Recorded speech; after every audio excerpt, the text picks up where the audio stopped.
Deer students, আমি Arifin Rony from scholars study abroad. আর আজ কথা বলবো আপনাদের সাথে জর্জিয়ান স্টুডেন্ট ভিসা নিয়ে। স্পেশালি আজকের ভিডিওটি থাকবে এমবিবিএস প্রোগ্রাম নিয়ে, এবং এর পাশাপাশি নার্সিং অ্যান্ড ডেন্টাল নিয়ে আরও একটি ভিডিও আসবে আগামীতে। সো চ্যানেলটির সাথে থাকবেন, আশা করি ভালো লাগবে।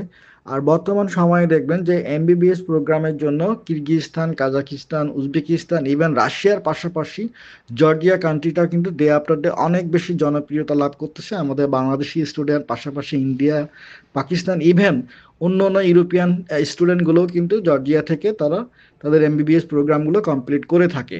কিন্তু কেন?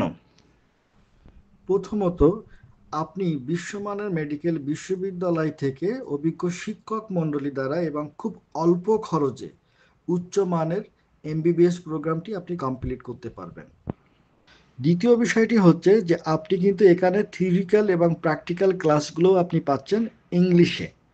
অনেক কান্ট্রিতে দেখা যায়, বিশেষ করে ইউরোপিয়ান কান্ট্রিতে, থিওরিক্যাল ক্লাসগুলো যদি ইংলিশে হয়ে থাকে তাহলে প্র্যাকটিক্যাল ক্লাসগুলো তাদের নিজস্ব ল্যাঙ্গুয়েজে হয়ে থাকে। বাট এইখানে জর্জিয়ার বোথ পাবলিক অ্যান্ড প্রাইভেট ইউনিভার্সিটিগুলোতে ইংরেজি আপনি থিওরিক্যালি পাচ্ছেন, প্র্যাকটিক্যাল ক্লাসগুলোতেও সেখানে আপনার টিচিং ল্যাঙ্গুয়েজ থাকবে ইংলিশ। এর পাশাপাশি আপনি খুব অল্প খরচে আপনার অ্যাকোমোডেশনটিও কমপ্লিট করতে পারবেন। এবং ফাইনালি যে বিষয়গুলো আসে সেটি হচ্ছে যে ভিসা, যে সহজ প্রাপ্তি, যে ভিসা প্রসেসিং থেকে শুরু করে ভিসা পাওয়ার যে জটিলতাগুলো, এগুলো জর্জিয়াতে নেই বললেই চলে। কিছু কিছু বিষয়গুলো যদি আপনি ঠিক রেখে আপনার ফাইলটি সাবমিশন করতে পারেন, ইনশাল্লাহ আপনার ভিসাটি হয়ে যাবে। সো এখানে এই বিষয়গুলোই আপনার দিনের পর দিন বাংলাদেশি স্টুডেন্টদের পাশাপাশি আগে থেকে ইন্ডিয়ান, পাকিস্তানদের একটা প্রভাব ছিল, বর্তমান সময়ে বাংলাদেশি স্টুডেন্টরাও অনেক বেশি ইন্টারেস্ট এই বিষয়গুলির জন্য। ইভেন ইউরোপিয়ান অনেক কান্ট্রি থেকে স্টুডেন্টরাও জর্জিয়া থেকে খুব অল্প খরচে তারা তাদের এমবিবিএস প্রোগ্রামটি কমপ্লিট করে থাকেন। জর্জিয়াতে এমবিবিএস প্রোগ্রামে অ্যাপ্লাই করতে হলে আপনার অ্যাডমিশন রিকোয়ারমেন্টগুলো কী কী থাকবে, আপনার আইএলটিএস ম্যান্ডেটরি কিনা, এই বিষয়গুলো নিয়ে আলোচনা করব। এটার পাশাপাশি রিসেন্টলি যে কোশ্চেনটা আমাদের কাছে খুব বেশি আসতেছে সেটি হচ্ছে যে এমডি অ্যান্ড এমবিবিএস প্রোগ্রাম, এই দুইটা প্রোগ্রামের মধ্যে অ্যাকচুয়ালি ডিফারেন্সটি কোথায়, এটা আমি চেষ্টা করবো আপনাদেরকে ক্লিয়ার করতে। অ্যাকচুয়ালি এমডি হচ্ছে ডক্টর অফ মেডিসিন, যেটা কিছু কান্ট্রিতে লাইক ইউএসএ, কানাডাতে পোস্ট গ্রাজুয়েট ডিগ্রি হিসেবে ধরা হয়, যেটাতে ব্যাচেলার 4 বছর প্লাস মাস্টার্স 4 বছর, টোটাল 8 বছরের একটা প্রোগ্রাম থাকে। বাট এমডি প্রোগ্রামটি লাইক রাশিয়া, জর্জিয়া, ইউক্রেন, ফিলিপাইনগুলোতে এমডি ইকুইভ্যালেন্ট হচ্ছে এমবিবিএস প্রোগ্রাম, যেটা ডিউরেশন 5 থেকে 6 বছরের হয়ে থাকে। সো আশা করছি এই বিষয়টা নিয়ে আপনাদের কোনো কনফিউশন থাকবে না। আর অ্যাডমিশন রিকোয়ারমেন্টের মধ্যে আপনার ইংলিশ ল্যাঙ্গুয়েজ রিকোয়ার্ড না, বাট বাংলাদেশি স্টুডেন্টদের ইন্টেনশন একটা ইস্যু থাকে, সেক্ষেত্রে আমি বলবো যদি আপনার আইএলটিএস থাকে কিংবা আদার্স ল্যাঙ্গুয়েজ প্রফেশনসি থাকে, যেটা অফিসিয়াল ল্যাঙ্গুয়েজ সার্টিফিকেট হতে হবে, এটা ভিসা পাওয়ার ক্ষেত্রে আপনাদের পসিবিলিটি অনেক বেশি ভালো থাকে। বাট আমি এটা বলবো না যে আপনার আইএলটিএস না থাকলে আপনার ভিসা জটিলতা থাকবে। সেক্ষেত্রে হবে কি, যে ইউনিভার্সিটি থেকে একটা প্লেসমেন্ট টেস্ট থাকবে, যেটা আপনাকে ফেস করতে হবে। এবং আপনার একাডেমিক রেজাল্টের মধ্যে অবশ্যই যারা এমবিবিএস প্রোগ্রামে অ্যাপ্লাই করবেন তাদের অবশ্যই 3.5 আপনার জিপিএ থাকতে হবে আউট অফ 5। এবং বোথ এসএসসি অ্যান্ড এইচএসসি আপনাকে অবশ্যই অবশ্যই সায়েন্স গ্রুপ থেকে হতে হবে। এর পাশাপাশি কমন যে কোশ্চেনটা থাকে সেটা হচ্ছে স্টাডি গ্যাপ নিয়ে।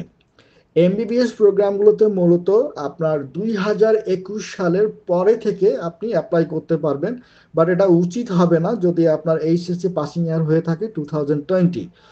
আর অ্যাডমিশনের বিষয়ে যেটা আমরা বলবো যে আমাদের স্টুডেন্টগুলো, আশা করি সবারই অ্যাডমিশন কনফার্ম হবে, যেহেতু 100% কথাটা বলা মুশকিল, বাট এক্ষেত্রে এখনো পর্যন্ত আমাদের কোনো অ্যাডমিশন মিস হয়নি, সো আগামীতেও আশা করি হবে না। সো এই বিষয়গুলো নিয়ে আপনাদের অধিক টেনশন কিংবা দুশ্চিন্তার বিষয়টি থাকছে না। এর পাশাপাশি প্রসেসিংয়ের ফিস এবং কস্টগুলো নিয়ে আমি কথা বলবো, এবং সেখানে আপনার অ্যাপ্লিকেশন ফি থাকবে ম্যাক্সিমাম ইউনিভার্সিটিগুলোতে আপনার $80 থেকে $150 থাকবে, এবং কিছু ইউনিভার্সিটি আছে আমাদের যেখানে অ্যাপ্লিকেশন ফি নাই। এবং এটি কমপ্লিট হওয়ার পরে অবশ্যই আপনাকে ইকুই রিকগনাইজেশন কমপ্লিট করে ফেলতে হবে, এবং সেটির জন্য আপনাকে পাওয়ার অফ অ্যাটর্নি, এবং আমাদের কিছু নমিনেট ইউনিভার্সিটি আছে যেখানে পাওয়ার অফ অ্যাটর্নি আপাতত লাগবে না, এবং আশা করি এটা লাগছে না আগামীর স্টুডেন্টদের জন্য। বাট ওদেরকে পাওয়ার অফ অ্যাটর্নি করে দিতে হবে, এবং সেখানে আপনার ট্রান্সলেট এবং নোটারাইজেশন করে আপনাকে ইকুইটা কমপ্লিট করতে হবে, এবং সেখানে একটা পেমেন্ট আপনাদেরকে করতে হবে অ্যারাউন্ড €270 থেকে $300, যেটা চাইলে আপনারা ডিপোজিট করতে পারবেন ইউনিভার্সিটির অ্যাকাউন্টে। দেন টিউশন ফি যখন আপনার ইকুই কমপ্লিট হয়ে যাবে তখন আপনাকে কন্ডিশনাল অফার লেটার যখন ইস্যু হবে তখন আপনাকে টিউশন ফিটা কনফার্ম করতে হবে। টিউশন ফিটা অন অ্যাভারেজ যদি আমি বলে থাকি সেখানে 5 থেকে $7,500 আপনার আসবে ইয়ারলি।